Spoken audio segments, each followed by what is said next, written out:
Welcome to another episode of Woman Empowerment Series video podcast. And this is a podcast series where I showcase amazing and wonderful ladies in Malaysia. And I'm really honored and delighted to have a very special guest with me today. It's none other than the fashion guru, the fashion diva from Malaysia, is Gillian Hung. Hi, Gillian Hung, better known as Mama G. Hi, Farisha. I'm so happy that we are able to meet again and come onto your program and talk about empowerment. Amazing. And I am really honored to have you in my show because you're one of the most aspirational and inspirational women leaders in Malaysia. You're a fashion icon, you're a fashion guru. Yes, Well, and I know that for the fact that you set up Isatan, right? Yes, I helped to set up all their responsible for all their in-house brands. This is like 30 years ago. So I just want to quickly, talk a little bit about myself to those who that know me. I come from a very small town, Ipoh, and where actually Michelle Yeoh comes from too. We went to the same school, and she's one person that I admire very much since I was Wow, very the young. Bond girl, Yeah, our very own Bond yes, girl. very, very own Tan Sri Michelle Yeoh. She's one person that I really look up to when I was very young because she's full of passion and full of, in a way, creativity where she took up dance class. She's always on stage, and she's also always upfront. So that's what it encourages me when I was young. I was very timid and I was not very well conversed, or communication skills very bad. That's how it started in this small town. And then I moved after I finished my immediately Form 5, I went to Canada to pursue my studies because I know for sure education is very important at Yeah. that age. We're talking about in the 70s. And then I went to New York, 1982 or 3, to pursue my fashion studies in FIT New York. Can you imagine in the early 80s, at that time, I already know what I want. I didn't tell my parents that I'm doing fashion. So I enrolled myself State University of New York, and the campus is Wow. FIT. And at that time, at least it's not very expensive because I cannot afford, my parents cannot afford. So I actually trick them and say, I'm going into, mathematics and economics and stuff like that. But actually I took major in fashion.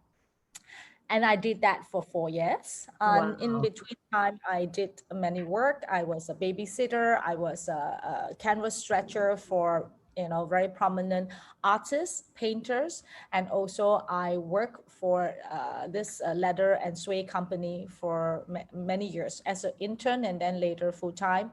And now Karen Groner is one of my very good friend and mentor. And she's now also with FIT New York as one of the lecturer. So we're all very Wow. much in touch. And when I go back to New York every year, except for this year, I go into the class and give a talk to the graduating students or the associate program students to enlighten them about fashion industry. Because for me, fashion is business. So Wow. cut Yeah. the story short, when I came back, my first mentor was Amber in 1988, and then he pushes me to join the ASEAN Young Designer Competition. And I was a little bit timid, but I took the challenge, and not knowing that I became the winner for ASEAN Young Designer Competition. That was 1989. That was the first one the ASEAN actually organized in Singapore. So 7 countries compete. And voila, I was the winner and make Malaysia proud. So when I came back, what do you call it? Isitan Yeah. at the time was, recruiting. So the big boss HR recruit me and said, we really want you to join us, not just as a designer, because we know that you are a prominent designer already at that age, at 24 years old. But we really want to train you to be the best merchandiser. So at first I was like, what's that? Yes, because at the end of the day, everything is merchandise. You need to Yes. control the merchandise so that you can sell a lot more than just your own design. So they trained me for 10 years. The first 3 years was very hard training. I think I cried many times, and my boss, used to force me, or not force, like really train me hard, like this is the way you do it, how you control your merchandise, how you control all your development. So I developed 9 brands for Isetan. Besides Wow. Gillian, we have Cultivation, Crescendo, Cicada, American Classic, we have City, we have MWK. So throughout the years, I master, the merchandising program.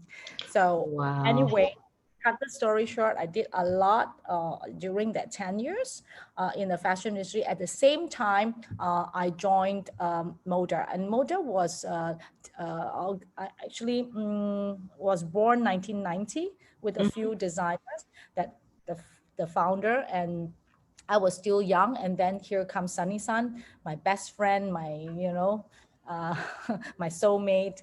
And we together, gone through the journey, for the last almost 30 years. Yeah. And Wow. yeah, very unfortunate Mhm. that he left us. Yeah. So with him, wow, we did a lot. We travel a lot to everywhere in the world. And because of Isetan, I get to experience each year, I have to travel like 4 long haul at 8 times, Japan. And every season, spring, summer, fall, winter, I have to attend in Paris at least 30 some shows, and Milan, all the fair, Micam Fair, Bologna Fair. I was really fortunate because of Isetan giving me such great opportunity to learn, and to learn all the international brands and buying, and OTB and the budgeting, how we bring back the goods to be sold in Isetan, and at the end of the day, make profit, the business Wow. side.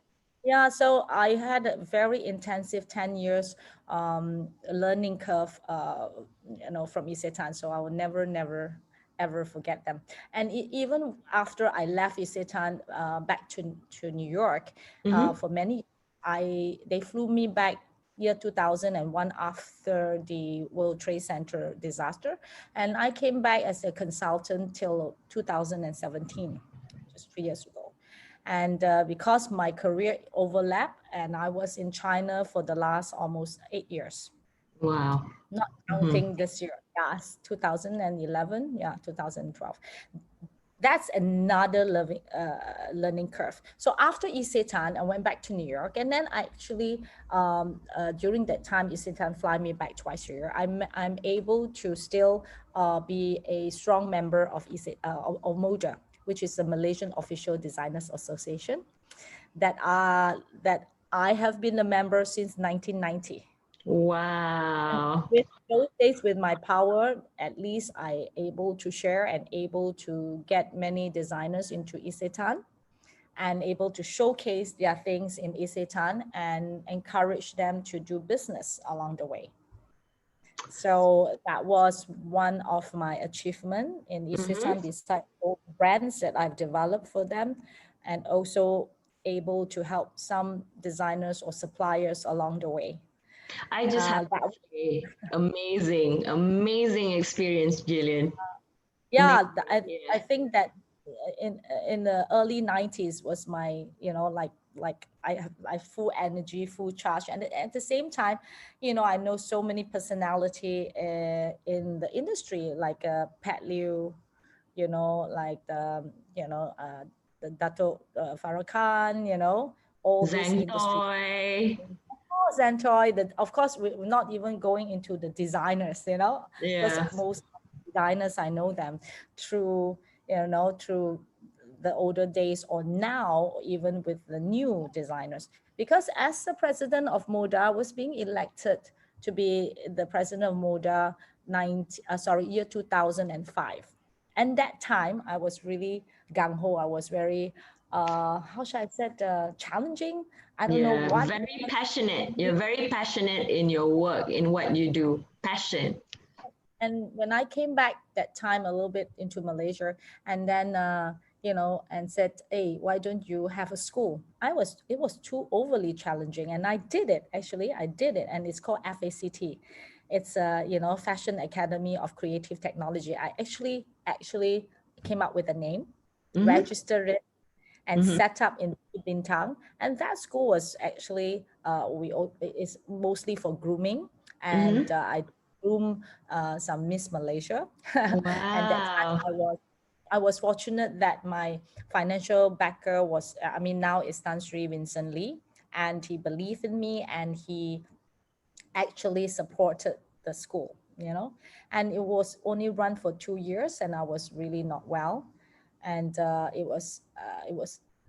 overworked myself, So anyway, I handed over to that time, now Datin Winnie Lu, that she continued it for a while, for, Mm-hmm. through the academy.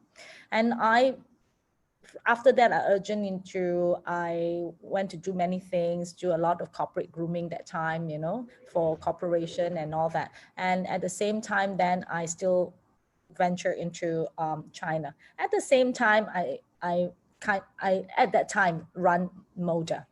So I run Moda for 13 years, and my message at that time until now is the same. It's unity. Moda is a association. Yeah. That my encouragement to designers them is to give back when you already achieve something in your own way or in the industry or whatever, That's so right. I took the challenge to show that whatever that I have learned throughout my journey, I would like to share it with young generation that just came out, to to be in our challenging fashion world. So at least in the association, this designer can join as a member, and able to make friends with other designers that is veteran, and also can come to me for guidance and advice and how to go about in this fashion business. And every year since 2006, every year I did a unity show, collaborating with either Maybank or Samsung, Mm-hmm. and various malls like the one Utama before, Pavilion, Paprika, and also the gardens.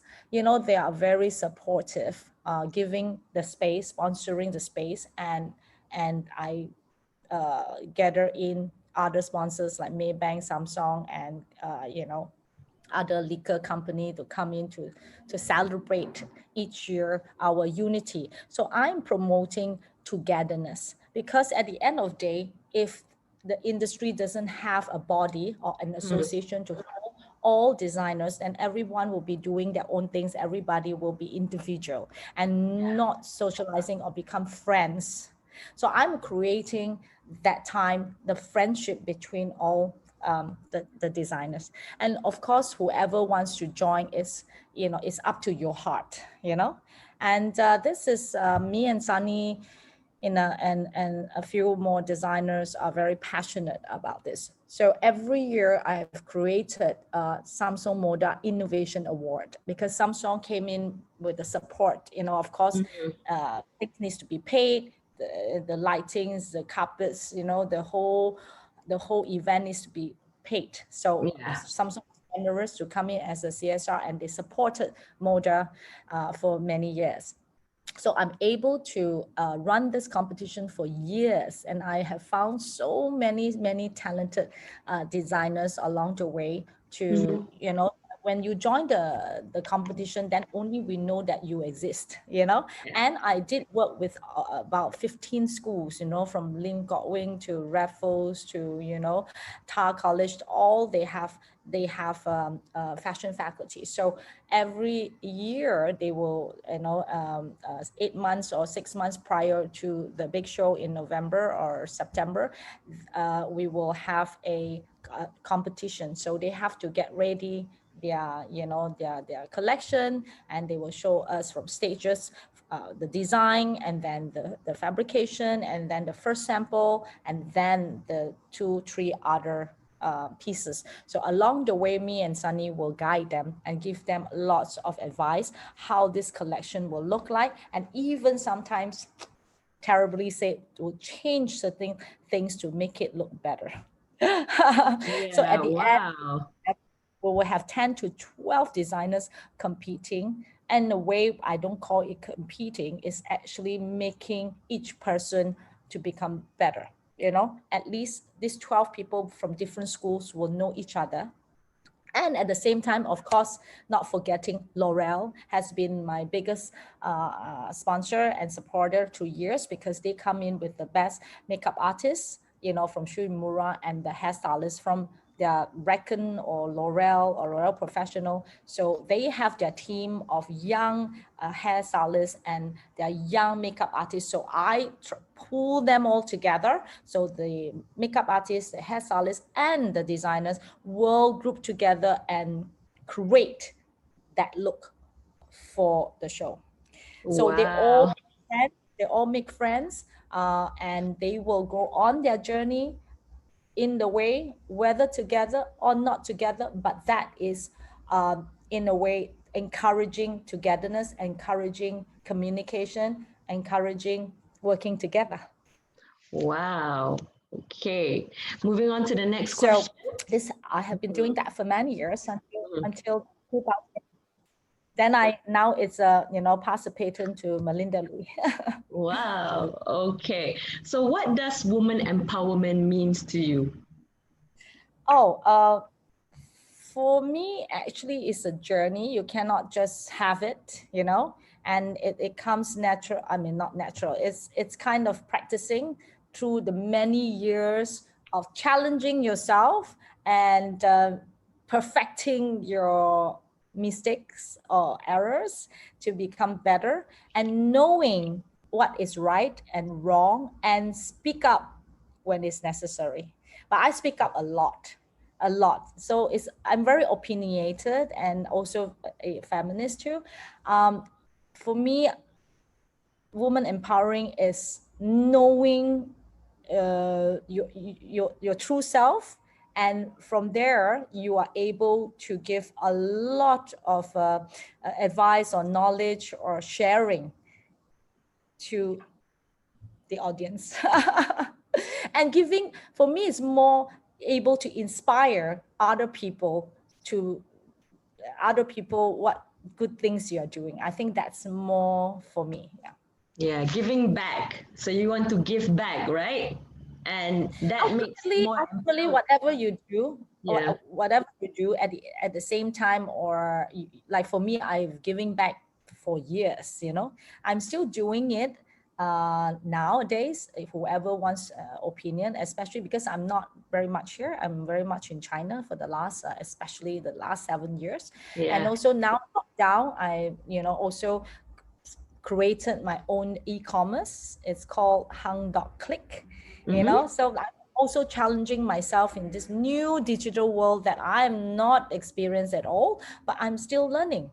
It's Mm-hmm. every day, it's a learning curve. Yes, it's a learning curve, and we learn something new every day. And with digital media evolving, we need to know what is digital marketing, what is digital media. So it's something new for all of us. Yeah. Yeah, for me, I know it for a longest time. It's just that I do not physically or mentally, individually doing it myself. It's, yeah, because when I'm in China, I had such a big team, Mm-hmm. and everybody is doing their individual job, and I put them all together, and to showcase, every season, the big shows and the business side and all that. But now, because of the lockdown, I Yeah. cannot travel anywhere.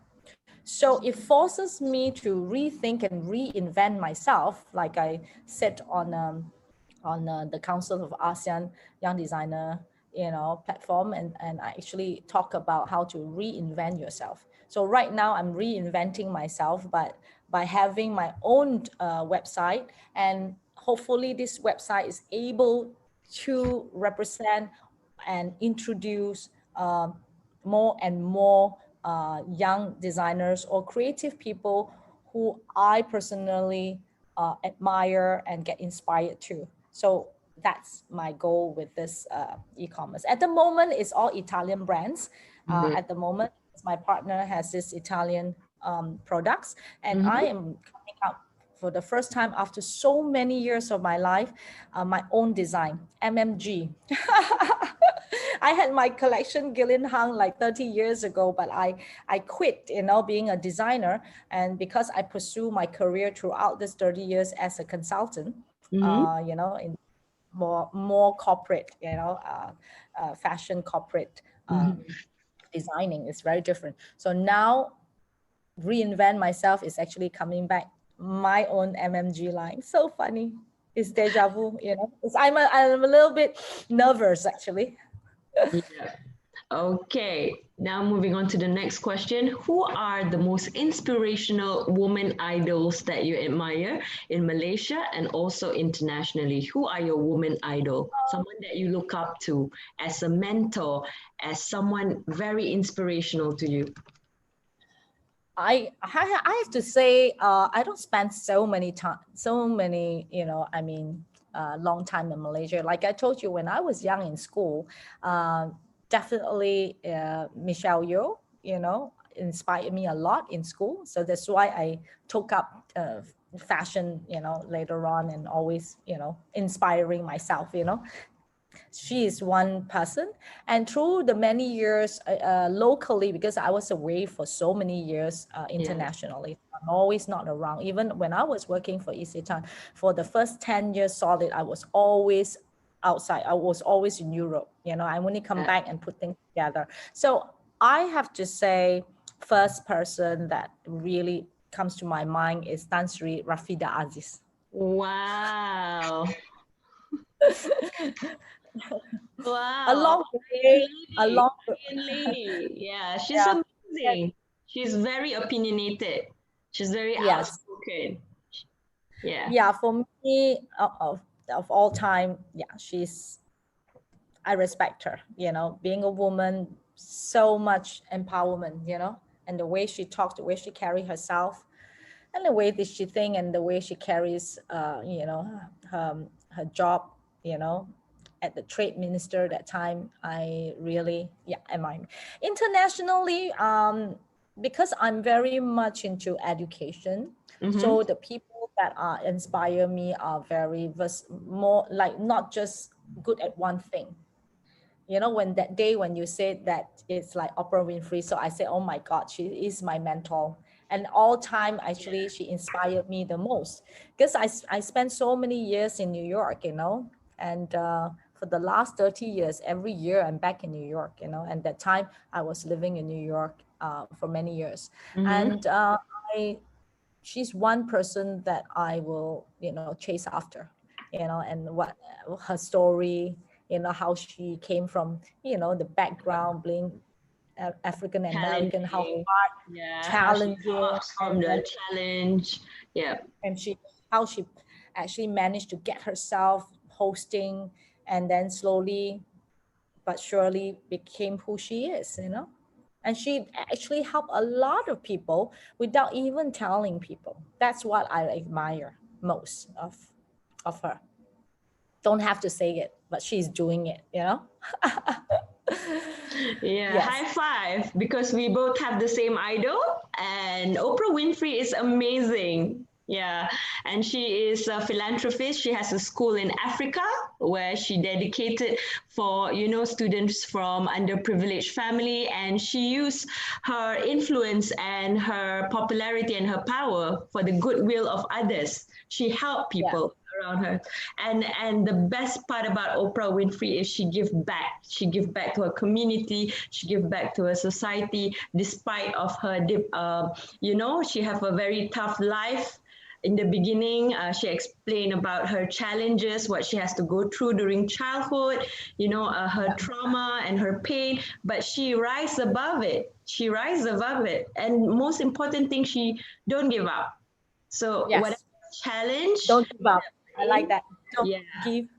I'm telling myself every day, Yeah, don't give exactly. Like all of us, we face challenge every day, right?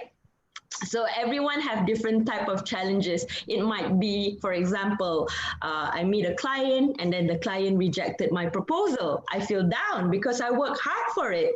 But don't let it make you feel very down and disappointed, because you know that, okay, what am I supposed to do to make my proposal better? What am I supposed to do to improve myself better? So use it as a blessing. It's always a blessing in disguise. So you have to rise up the challenge. So exactly what Oprah Winfrey did, she proved to people that she can be a host, and she set up her very own talk show, which is Oprah Winfrey Show. And she stepped out of her comfort zone.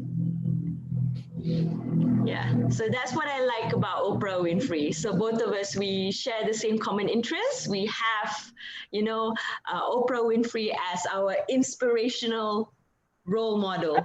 following her for 20 over years already. Yeah, and she's Since my amazing. Yeah. good. Okay. Right. Okay. And we move on to the last question of the day, the last question for our podcast series. What is your advice to the millennials, to the Gen Z, the younger generation today? So You being know, G, being someone senior in the fashion industry, you've been in the industry for more than 30 years. You've seen the ups and downs, the challenges, the generation, too many challenges too actually. many challenges. So what is your Way too advice many. for the young generation today? What is your advice for the millennials? Yes, I always do this, even when I'm working, when I in my with my big team, like even with my staff, my team now, one thing I always say, perseverance. Perseverance is something that you indulge and endure. It's a hard journey, especially nowadays. I have a actually the truth is there is a generation gap because I'm in my 50s, and can you imagine the new Can I just millennials say are something? far. Can I just say Yes. something?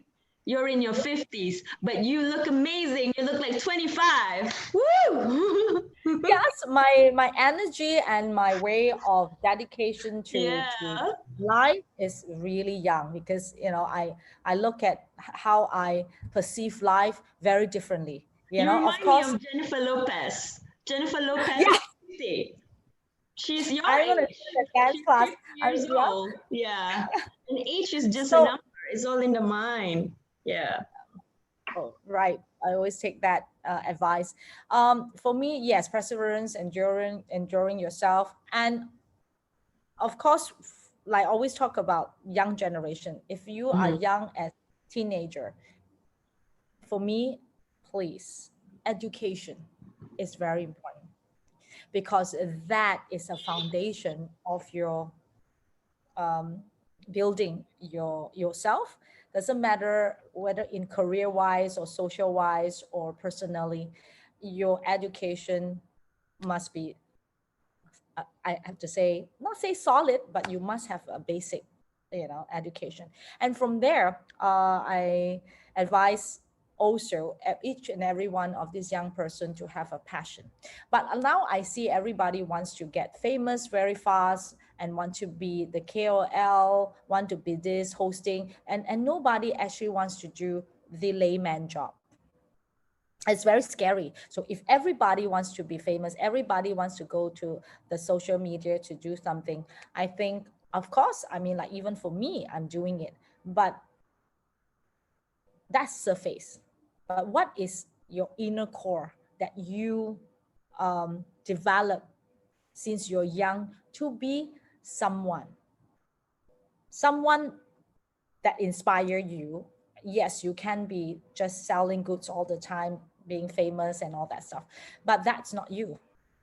Like I know my core, I am a, how should I say it, um, yes, I inspire a lot of people, but at the end of the day, I know that I want to do this job well, you know my fashion business well, my creation well. And that's what I know. And also besides that, I have a lot of passion towards my family, my friends, and everything else. Okay. So you must have a passion, and then you develop your passion towards a goal. What's your goal in life? I always ask the young generation, what do you see yourself going through this journey in life? Whether you are going to inspire people, or if not, it's fine. You get someone to inspire you and you go through the journey. And experiencing the journey is very important. Not just rushing through every day, just wanting to do one thing right, but experiencing it, because experiencing it is actually like a journal in your life through decades. Like for me now, thinking back 50 years, 30 years ago, it's like, wow, I shouldn't probably have done that, but if I have done it, it's okay. It's a learning curve. So, and the last bit is be a good listener. I find that the new generation don't listen. They close door all the time when I try to talk to them. Don't be open-minded. Be a good listener. Smart way of developing good behavior and character, and knowing, actually at the end of the day, practicing the good, what do you call it? Not say, it's very hard for me to explain this one. It's knowing good and bad and practicing the good, more good every day in your life. That's Okay, me. this is very good advice. It's a very wise, with wisdom, with experience, and a very good advice for the younger generation, for the millennials, and for the Gen Z, right? Yeah. So we have come to the end of the show, the end of our Women Empowerment podcast series. So do you have anything that you would like to share with our viewers today? Yes, I would like to share a little bit of my feelings right now. Actually, this year, I have to say, is my worst year of my entire life that I can remember. So what I want to share is, whoever is going through this tough period, go through it gracefully. Like me, telling myself every day, it will be all right. It's just a matter of time. And we just have to keep on being strong and knowing yourself well to go through this hard time. Knowing yourself well means, like me, knowing myself that I am very strong, and during this period I'm very weak. But doesn't mean that I cannot develop back my own core to be better for next year. So I'm actually working very hard towards my goal, that I want to do my e-commerce well. At least, that's something to look forward to for the future. So I wish everybody well, be safe, and be smart, not to, how should I say it? Like, a lot of people are not wearing masks. I think now is the time we still have to be play safe, wear masks, and be happy. Okay, thank you for being in my show. Till then, stay safe, take care, bye. Thank you, Farisha. Thank you. You're most welcome.